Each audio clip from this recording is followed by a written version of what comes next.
low and sell high. Have that same concept, knowing what's coming with your credit and being prepared to take advantage of all the opportunities. Right. They're saying things are going to go down 35 to 50%.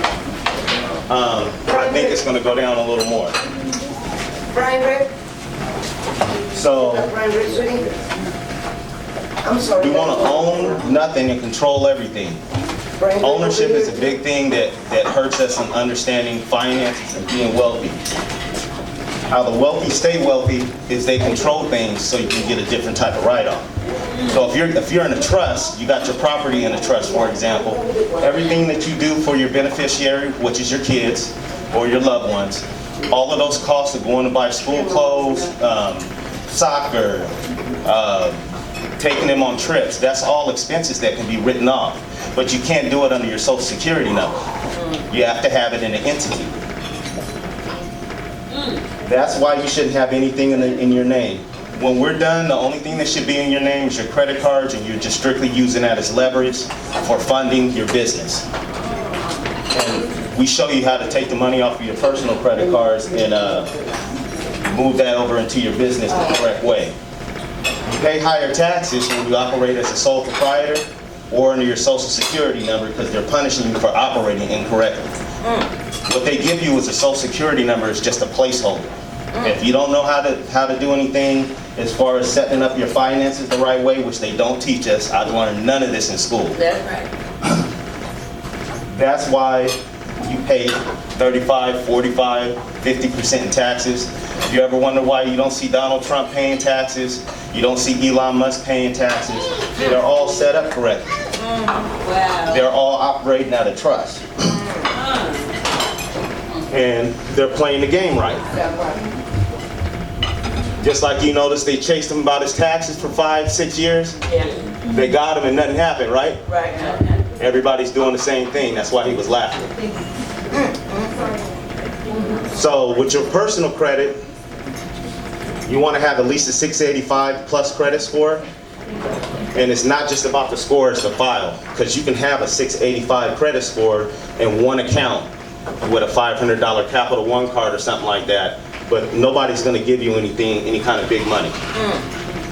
So that's why we focus on your file. You need a good mix of revolving. That means something that you pay off monthly, installment, something like a car, homes help. But you want a good mix, and we go over that in our program. You can build your credit while you clean it. So for those of you guys that we are cleaning your credit, we're going to show you how to build that credit up. And then also while you're cleaning your credit, when you find violations of the FDCPA and the FCRA, you can take them to small claims court. The FDCPA is called the Fair Debt Collections Practices Act. And that is the rules that the debt collectors have to follow when they are collecting debt. A lot of people don't know that debt collection, basically 85% of the people don't show up or respond, and that's how it's getting on your credit.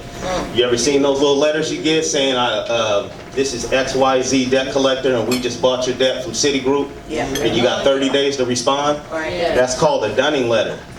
You have to answer that as soon as you get it. That's how they're getting on your credit. And they send it to the last known address that you have. That's something else that we'll talk about a little bit as well. Because that's how you end up pulling your credit and finding out that you have something on there that shouldn't be. The FCRA is for the credit bureaus, Experian, TransUnion, Equifax. That is the Fair Credit Reporting Act. So there's certain things that they have to do when they report it, and there's certain rules that the credit bureaus have to follow. Like they need to have all your data on there. That's a big one. A lot of you'll see, if you look at your credit report, they'll have a trade line, and it'll say last time late, the amount owed, high amount. All of that stuff has to be accurate. If it's not, there's a rule in there under 611 and 623 of the FCRA that you can get your remedy. And then those violations are usually between $1,500 to $1,000 to $1,500. So in California, the small claims court limit is. So does that mean that if you can show that they violated that, they have to pay you that? Yep, and we set you up for that. Some people don't want to do this, and that's understandable. You can go get an attorney if you want, but when we're done with our process, we call it an administrative process. We send 3 letters off. The first letter is, hey, I saw this on my credit report. Please give me more information. The second one is usually if they respond, then they'll send you usually a statement or something. That's not going to cut it. Then the third one is a default letter after they didn't do what they wanted the second time. So, would one of the first steps be to obtain your credit report? And if so, did you write all 3 credit unions, or? Yes, it's actually 4. It's another one called a Novus. We do that one for you too. They're a smaller bureau. But yeah, you want to pull your credit. We have an actual system where we pull your credit, and that's one of the things that we do when we do your intake. For those of you guys who haven't done it, that's why I needed to sit with you. It takes about 30 or 45 minutes, and I pull your credit, and we come up with your letters and everything. Can I ask you, is it a low pull? It's a soft pull. Soft pull? Yeah, it's a soft pull, and we have to have you have the credit monitoring so we can see what's coming off as we go along. And we send you a report and everything every time we pull it, and it'll tell you. I'll try and pull it up here on the screen so you guys can see what it looks like. But you can make money off of this. They got people that do this for a living. So if you get good at learning how to clean your credit, not only can you make money off of it, but you can help your family too.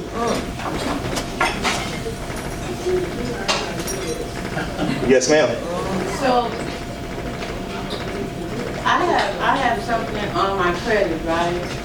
And it's in collection. Yes. So I've been asking them to. I sent in the necessary paperwork to say that that bill was supposed to be paid by someone else, and that someone else sent me a statement saying that the company that sent me to collections should not have sent me to collections, and they're supposed to have billed them. So I've been going back and forth with them for about 30 days, a whole month, maybe more. And so they're refusing to take off the collections until they finish their investigation, even though that company said that they supposed to have sent them the bill and not me. So Did you co-sign for somebody? no, it's a medical bill. Okay. And I had a card to cover my bill, right? Right. And then, so they sent me a letter before they put it on my collection, said that I owed them, right? So at that time, I called them and I told them I had a valid medical card and everything, showed them, sent the proof in for the medical card that it was valid, and then they said, no, it's something else. So then they put it on my credit as like $20 less than what the statement came out to be. Mm-hmm. And then now they put it back up to what added the $20. And so I've been talking to the people, and they're saying that they have to do their investigation to give them 30 days. And I'm telling them, you already had 30 days, and with that 30 days, you let my credit score drop like about 50, 70 points. Who did you send the letter to? I sent the letter to their Was it the original place that you had your? my medical, yes. It's not a collection agency. No, so now I'm about to send the collection agency, Experian, Equifax, and TransUnion the copy of my medical card and dispute the bill. Yep. And don't do it online. No, I'm gonna send them to them in writing. Do it in writing. And they'll take it off if you have proof. Mm-hmm. If they don't, you can sue them.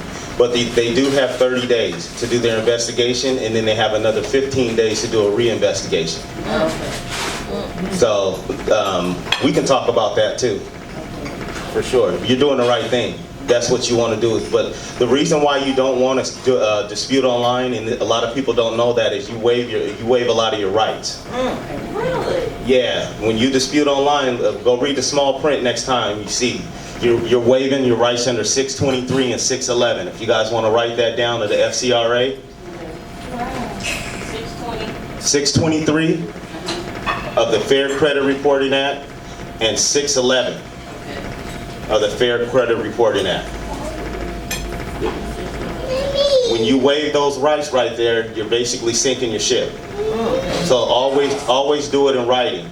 And now what they're doing as well, when you send your letters out, get it notarized, because they're playing the game saying they don't know it's you, whether it's you or not. So they don't have to investigate. Wow. So yeah, it's a lot of little tricks and stuff that the credit bureaus do, because they're more concerned about your data, selling your data, than anything else.